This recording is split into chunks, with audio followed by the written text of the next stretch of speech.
Kinabukasan ng gabi habang pagkatapos kong magluto,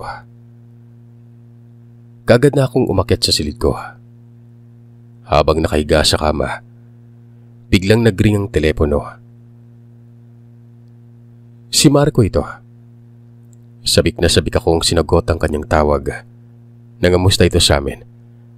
Sinabi niya na limitado lamang ang kanyang pagtawag dahil abala siya sa pag-ensayo. Na matapos ang usapan namin ay agad na siyang paalam na ibaba na niya ang tawag dahil tapos na ang kanyang break.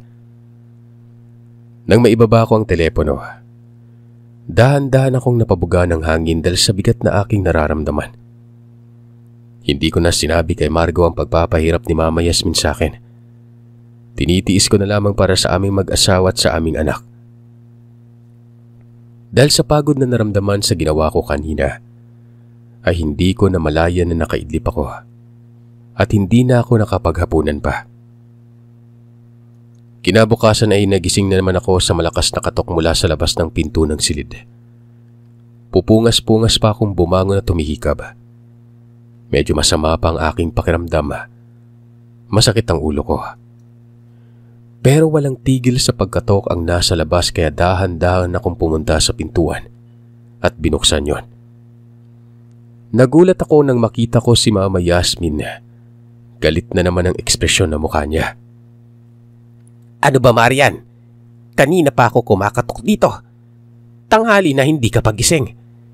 Sinasabi ko sa'yo hindi ka amo dito at sampid ka lang ha. Pwede bang bumaba ka na at tumulong doon sa mga kasambahay? Maglaba ka ngayon. Wala ang isang katulong.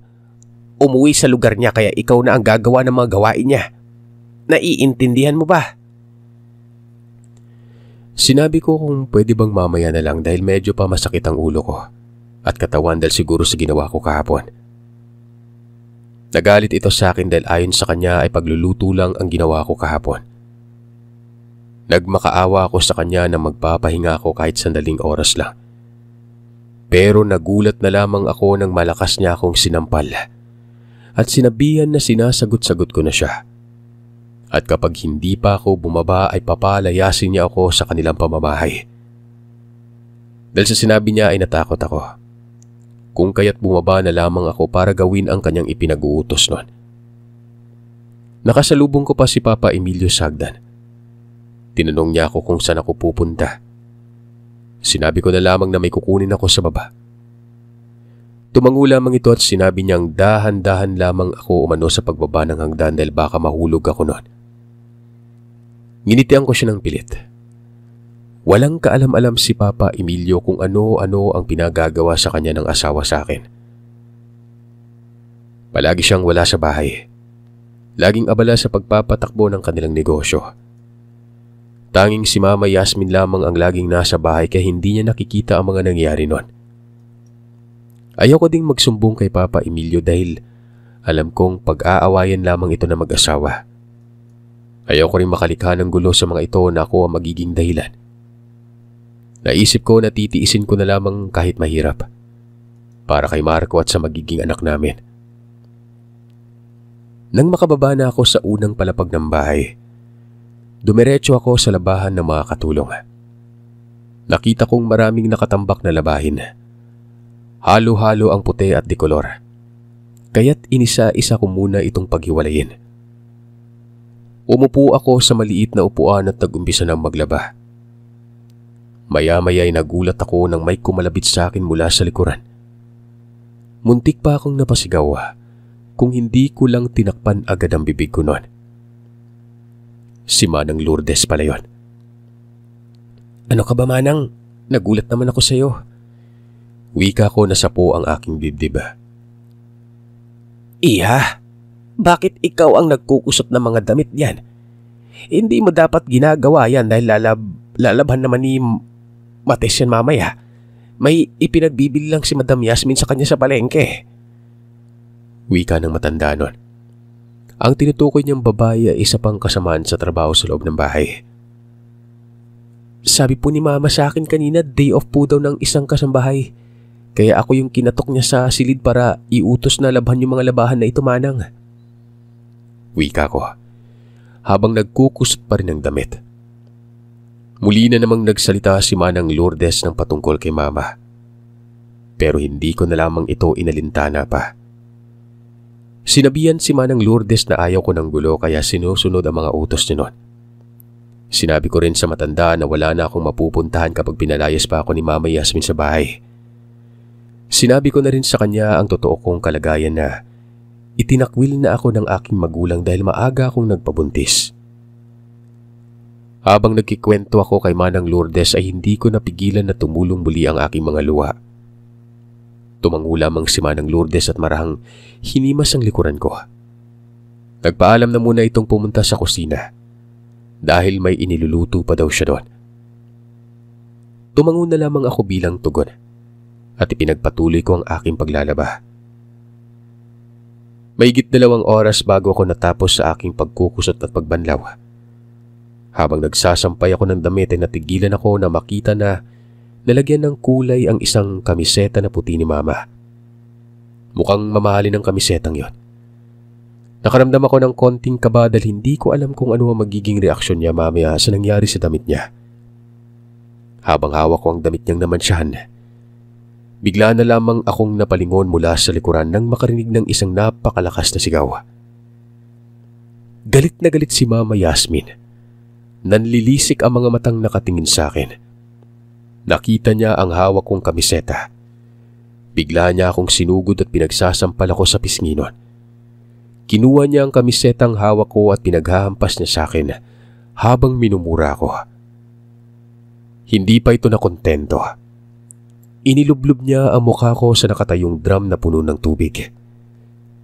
Makailang beses niyang ginawa yun at kinaladkad pa niya ako papunta sa sala. Kahit anong pagmamakaawa ko sa kanya, para itong walang naririnig. Napapaigik na ako sa sobrang sakit na nararamdaman. Nananakit na rin ang tiyan ko. Habang hila-hila niya ang buhok ko, namimilipit ako sa sakit. Sinubukan kong kumawala sa kanyang pagkakahawak pero malakas siya. Nang nakarating sa sala ay bigla niya na lamang akong itinulak, kaya napangudgod ang mukha ko sa may sahig nun, na naging sanhi para dumugo ang ilong at labi ko. Halos mawalan ako ng malay sa sobrang sakit ng nararamdaman. Nagulat naman ang ibang katulong sa ginawa ng kanilang amo. Ultimong si Manang Lourdes na palabas na rin mula sa kusina. Habang nakatayo si Mama Yasmin sa harapan ko, nagmamakaawa ako sa kanya at humihingi ng pasensya. Pero para itong hayop na anumang oras ay handang manakmal. Nanlilisik pa rin ang mga mata niya sa galit habang nakatingin sa akin nun. Sinabunutan niya ako ulit at pinagsasapak sa mukha. Napaiyak ako sa sobrang sakit na nararamdaman. Parang hihiwalay na ang aking buhok sa anit sa sobrang paghila ng binan ko. Itinayo niya ako habang hawak ang buhok ko at kinaladkad papunta sa bakuran. Narinig ko na sumisigaw si Papa Emilio. Sinasabihan si Mama Yasmin na pakawalan ako pero para itong bingi. Ipinagpatuloy pa rin niya ang pananakit sa akin. Nang nakarating kami sa bakuran, itinulak niya ako pero sa kasamaang palad, bumagsak ako sa isang nakausling bato sa gilid ng puno nun. Tumama ang aking tiyan doon at ang ulo ko ay tumama din sa malaking ugat. Napasigaw ako nang maramdaman ko ang sobrang sakit ng tiyan. Nahihilo ako. Nakita ko pa na nilapitan ako ni Manang Lourdes para tulungan. Pero narinig ko pang nagwika ang aking binan na hayaan ako na nakalugmok sa lupa para tumanda. Hindi ko alam kung ano pang nangyari. Tanging mga sigaw na lang ang aking mga naririnig. Dahil unti-unti na akong nilamon ng kadiliman noon. Nagising ako nang may tumapik sa pisngi ko. Pagmulat ko ng aking mga mata, tumambad sa paningin ko ang mukha ni Manang Lourdes na nag-aalala. Tinanong ko si Manang Lourdes kung nasaan ako. Hinawakan ni Manang ang kamay ko at sinabing nasa ospital ako sa Iloilo. Doon na tuluyang bumalik sa alaala ko ang lahat na nangyari. Kinapa ko ang tiyan ko. Manipis na yon. Manang, ang anak ko nasaan? Tanong ko habang nagtataka. kung bakit manipis na ang tiyan ko. Biglang natahimik ang matanda at hindi makasagot sa aking tanong. Maya-maya'y nagpakawala ito na malalim na paghinga. Nagpaliwanag sa akin kung anong nangyari sa aking anak. Halos magwala ako sa tindi ng sakit na nararamdaman nang marinig ang sinabi ni Manang Lourdes na tuluyan nang nalaglag ang anak namin ni Marco dahil sa pananakit ng binan ko. Patay na ang bata sa loob ng tiyan ko dahil sa sobrang pagdurugo nun. Niyakap ako ni Manang Lourdes at inalo. Pero hindi lang ang pagkamatay ng anak ko ang masakit na nangyari. Ikinuwento sa akin ni Manang na pati si Marco wala na rin. Nang isinugod ako sa ospital ay tinawagan siya ng kanyang ama sa telepono tungkol sa nangyari sa akin noon. Nang nalaman ito ni Marco ay nagpaalam agad ito na uuwi ng Guimaras. Nang makarating sa airport ay dali-dali itong sumakay ng taxi papuntang ospital para agad akong mapuntahan. Pero sa kasamaang palad, Sir Seth, naaksidente sila. Ang ulo umano ni Marco ay lumusot sa salamin ng bintana ng sasakyan kaya agaran itong namatay. Hindi na siya umabot ng ospital. Sumigaw ako habang umiiyak nang marinig ang kwento ni Manang Lourdes. Hindi ako makapaniwala. Ang dalawang natitira at importanteng tao ay wala sa buhay ko. Sumigaw ako sa tindi ng sakit na nararamdaman. Mas gugustuhin ko nang sumama sa aking mag-ama. Sinisisi ko noon ang Panginoon kung bakit binuhay pa niya ako gayong kinuha niya ng mahal ko sa buhay. Niyakap ako ni Manang Lourdes na mahigpit at sinabing nandito lamang siya sa tabi ko, na hindi niya ako papabayaan. Umiiyak ako sa kanyang balikat. May namumuong galit sa dibdib ko sa ginawa sa akin ng binan ko. Siya ang dahilan kung bakit nawala ang aking mag-ama. Maghihiganti ako sa ginawa niyang kasalanan sa akin. Makalipas ang 5 araw ay nakalabas na rin ako sa ospital. Doon na muna ako pansamantalang tumuloy kila Manang Lourdes dahil sa kagustuhan ng matanda. Ayaw ko na rin bumalik doon sa bahay nila Marco. Nailibing na rin ang asawa ko at anak habang nasa ospital ako. Hindi man lang nila ako nabigyan ng pagkakataon na makapagpaalam sa aking pinakamamahal na mag-ama.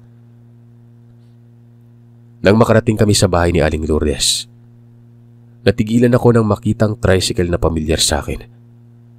Hindi ko lang matandaan kung kanino yon. Maganda naman yung bahay ni Manang eh. Malawak ito at hindi naman masasabing isang kahid at isang tuka lamang sila. Nang makapasok kami sa loob ay natigilan ako na makita ang lalaki na nakaupo sa mesa at kumakain. Pamilyar yung mukha niya. Ito yung lalaking tumulong sa akin nung pinalayas ako sa amin. Nagkatinginan kaming dalawa. Nag-iwas ako ng tingin at umupo sa sofa. Dahil mahina pa talaga ang katawan ko. Samantalang si Manang Lourdes ay ipinakilala sa akin ng lalaki. Siya ang bunso nitong anak na sinasabi sa akin noon na gagraduate sa kursong engineering. Nagulat ako sa sinabi niya. Naglahad naman ng kamay ng lalaki sa akin at kumiti nun. Ginantian ko ito bilang respeto sa kanya. Sinabi niya sa ina nito na magkakilala na kami nang minsan niya akong inihatid sa bahay nila Marco. Hindi naman niya alam na doon pala nagtatrabaho ang kanyang ina. Kaya din siya umalis agad doon dahil may pagsusulit pa siya ng araw na ito. Napatango na lamang ang matanda at kumiti. Hinaya niya na akong kumain dahil nakapagluto na rin ang kanyang anak. Sinabi ng matanda na ituring ko na sila bilang pamilya. 2 na lamang daw sila ng anak niya sa bahay.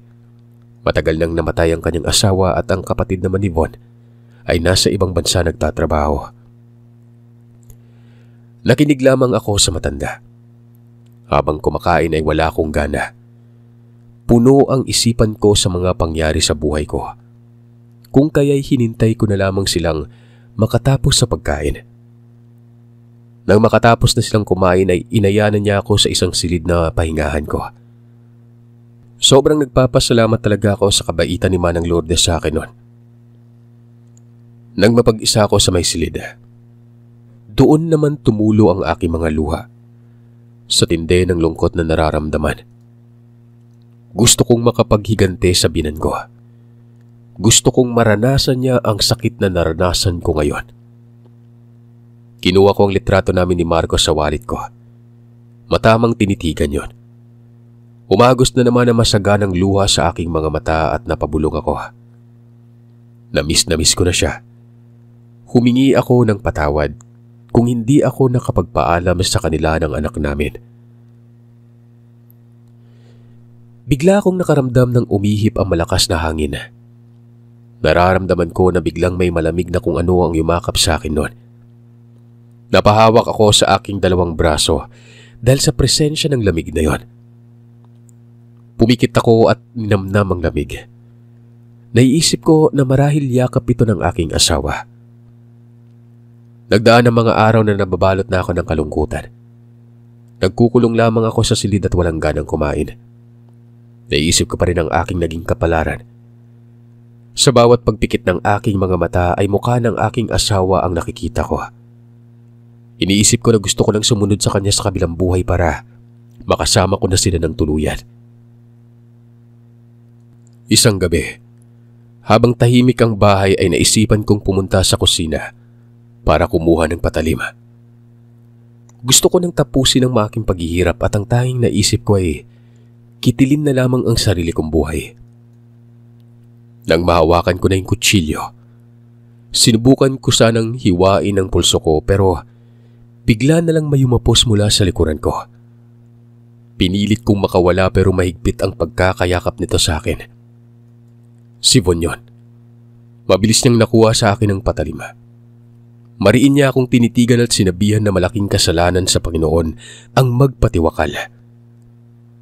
Nang marinig ko ito ay napasalampak na lamang ako sa sahig at umiyak ng umiyak.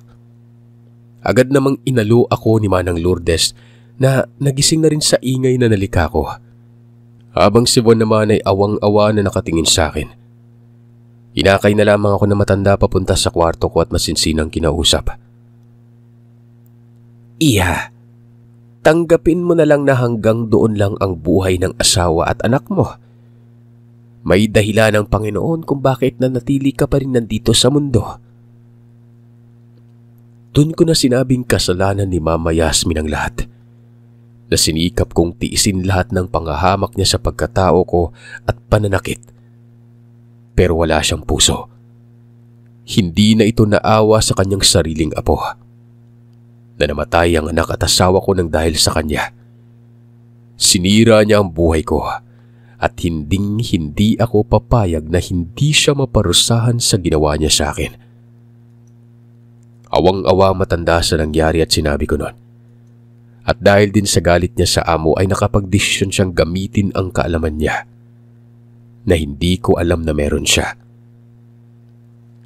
Kinausap niya ako kung gusto kong makapaghiganti sa biyenan ko.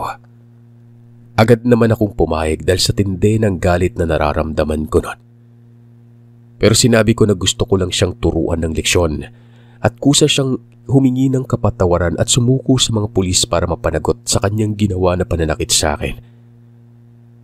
Kahit malaki ang nagawa niyang kasalanan, hindi ko naman kayang pumatay ng tao. Alam ko na malaking kasalanan sa Panginoon ang aking gagawin.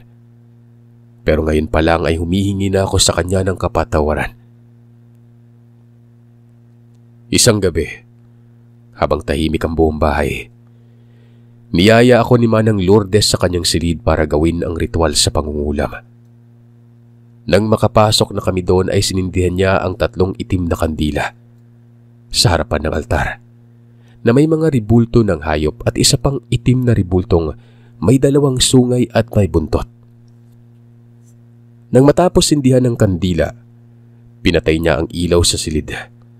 Ang tanging nagbibigay liwanag doon ay ang apoy mula sa nakasinding 3 kandila na kulay itim. Umupo lamang ako sa kama habang pinapanood ang ginagawa ng matanda. Lumuhod siya paharap sa altar at mula sa bag niyang itim ay may kinuha siyang isang panyo. Sinulid, manika at ang librong itim na ginagamit niya sa pagsambit ng orasyon. Isa-isa niyang inilapag ito sa harapan ng altar. Umusal siya ng isang Latin na hindi ko naiintindihan kung ano ang ibig sabihin. Tumingin ito sa akin at inaya ako na lumuhod sa harapan ng altar na yon. Agad akong tumabi sa kanya. Kinuha niya ang kamay ko. Itinapat sa manikang itim. Hiniwa niya ng konti ang aking daliri para pumatak ang aking dugo doon sa manika. Nang matapos ay kinuha niya ang manika at ipinalibot doon ang sinulid. Ang buhok naman ay sinunog nito sa nakasinding kandila sa aming harapan. Umusal ulit siya ng isang orasyon at saka pinatay na ang apoy.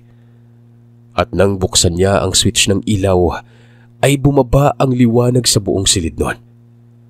Habang binabalik niya ang kagamitan sa itim na bag, nagwika siyang ipinataw niya na sa binan ko ang matinding parusa.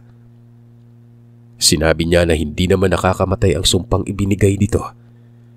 Malalaman din namin kung e-epekto daw yun sa pagdaan ng 3 araw. Isang umaga, niyaya ako ni Manang Lourdes na mamalengke. Gusto niyang isama ako dahil baka kung ano na naman ang gagawin ko sa aking sarili. Sumama naman ako sa kanya. Pumunta kami ng palengke. At nang makarating doon ay naisipan ni Manang na dumaan muna kami sa kilang fast food para kumain. Dahil nga sa hindi pa kami nag-aalmusal ng umagang yon. Nang nasa loob na kami at kumakain, bigla na lamang akong napatingin sa hindi kalayuan. Hindi ako pwedeng magkamali. Si Mama Yasmin yon.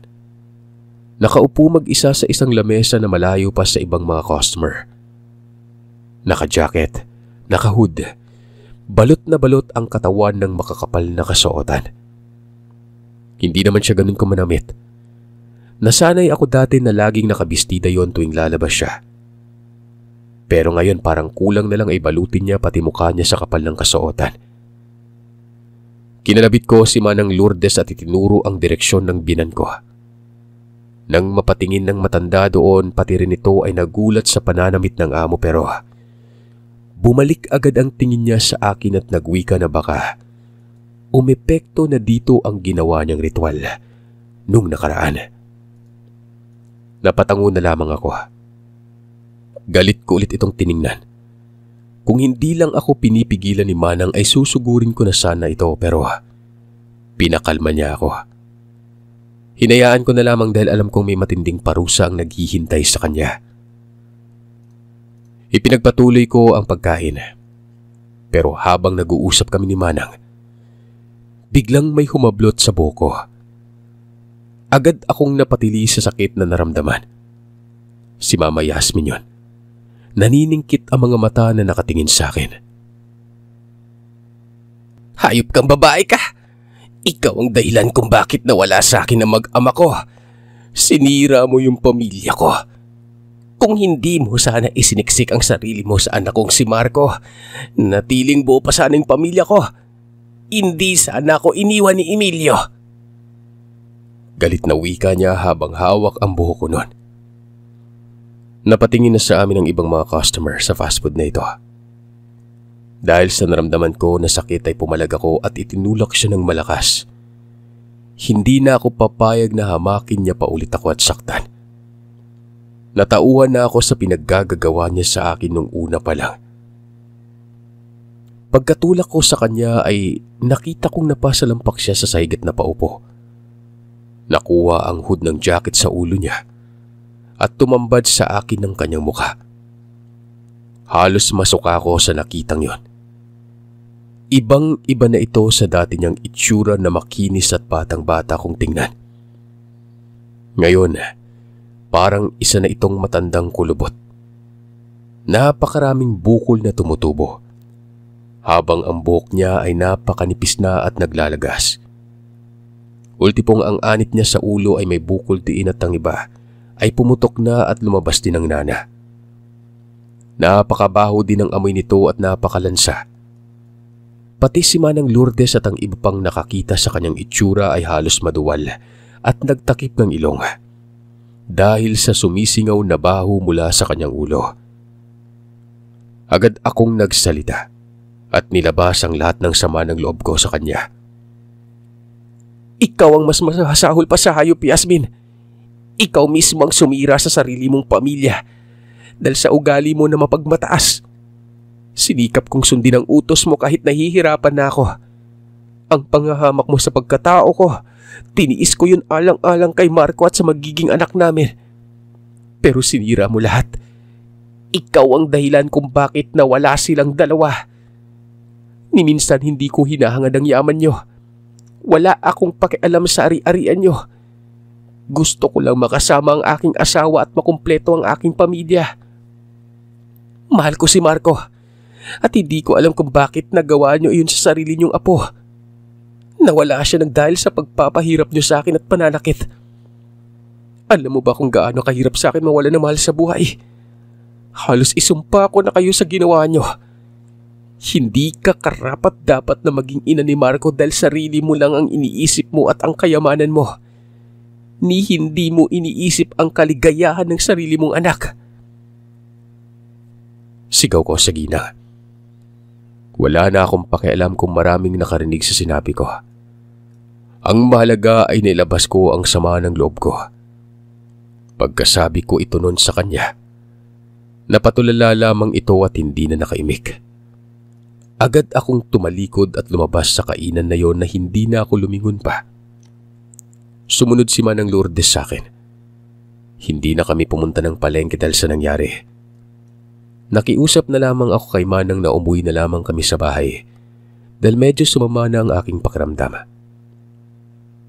Nang makarating ay agad akong kinausap ni Manang Lourdes. Sabi niya, umepekto na ang ginawa niyang ritual sa dating amo.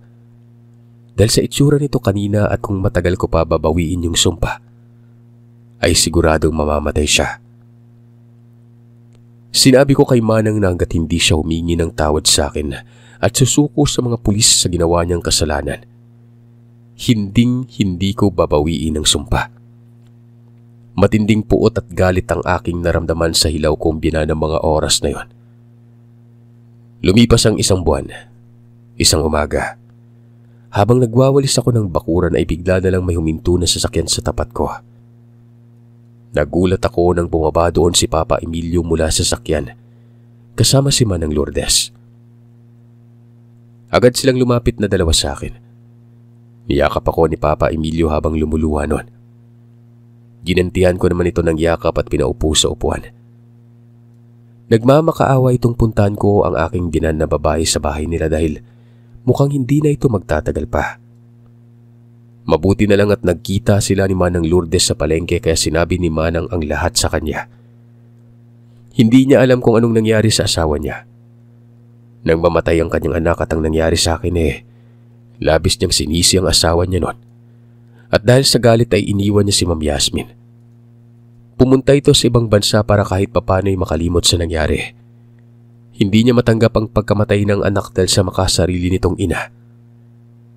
Pero isang araw ay nakatanggap siya ng tawag mula sa katulong nila sa bahay na maluba ang sakit ng asawa niya. Dahil sa awa ay umuwi ito at doon nalaman niya na malubha na nga ang kalagayan ng binan ko. Pinahanap niya ako para hihingi ng kapatawaran sa nagawa niya sa akin. Nang marinig ko yun ay napaluha ako.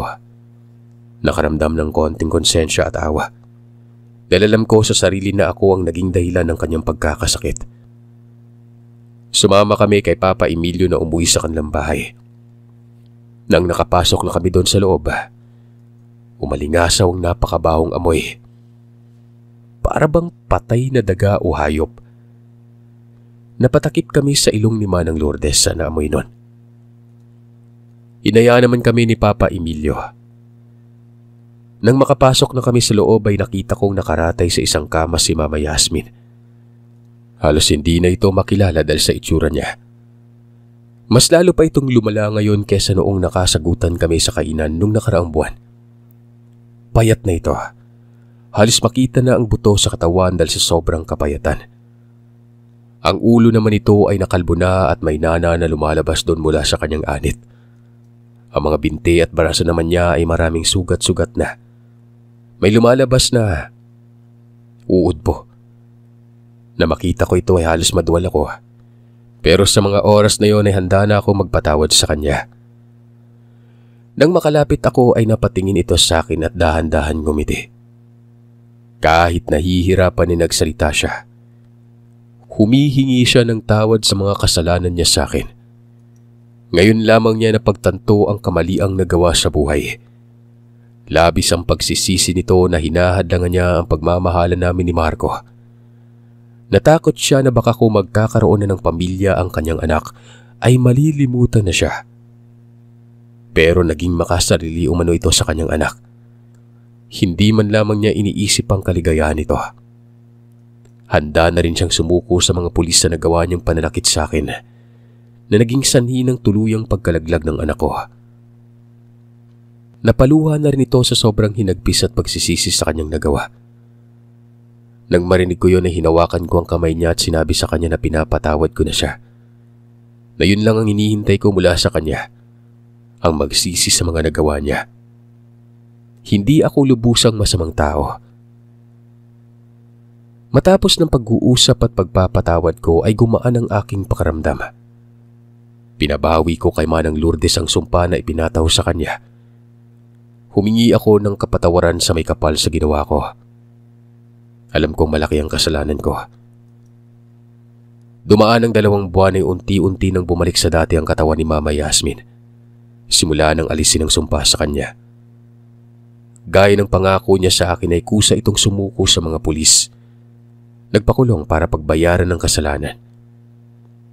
Guminhawa ang pakiramdam ko. Isang araw ay nagpaalam na ako kay Von at Manang Lourdes na uuwi sa amin. Kahit naluluha ang matanda dahil sa napamahal na ito sa akin ay hindi niya ako pinigilan. Nang nasa tapat na ako ng bahay namin, nakita ko si tatay sa labas ng bakuran nagkakape. Natigilan ito na makita ko. Akala ko ay papalayasin niya ulit ako at pagmumurahin pero lumapit ito at mahigit niya ako niyakap. Humingi ng tawad sa akin sa pagtatakwil niya noon. Yubakap ako sa kanya at sinabing kalimutan ng nakaraan. Na makita ko ng aking ina at kapatid ay makap din sila sa akin ng mahigpit. Labis-labis ang aking sayang nadarama dahil makakasama ko ng aking pamilya. Ikinuwento ko sa kanila ang aking naranasan. Awang-awa ang aking ama nang malaman niyang sinapit ko. Sinisi niyang sarili sa nangyari. Pero sinabi ko sa kanya na pagsubok lamang ng Panginoon yun sa akin kung hanggang saan naabot ang pananampalataya ko sa kanya. Pagdaan ng mga ilang buwan, sa awa ng Panginoon ay maayos na ang aming pamilya. Nakabalik na ako ulit sa pag-aaral sa kolehiyo at kumuha ako ng kursong nursing. Hanggang sa nagtapos na ako ng pag-aaral noon. Niligawan ako ni Von at dahil sa minahal ko na rin siya kung kaya't nagkatuluyan kaming dalawa. Nagkaroon kami ng 3 anak at wala na akong alam kung ano na ang nangyari sa magulang ni Marco dahil hindi na ako muli pang nakipag-ugnayan sa mga ito.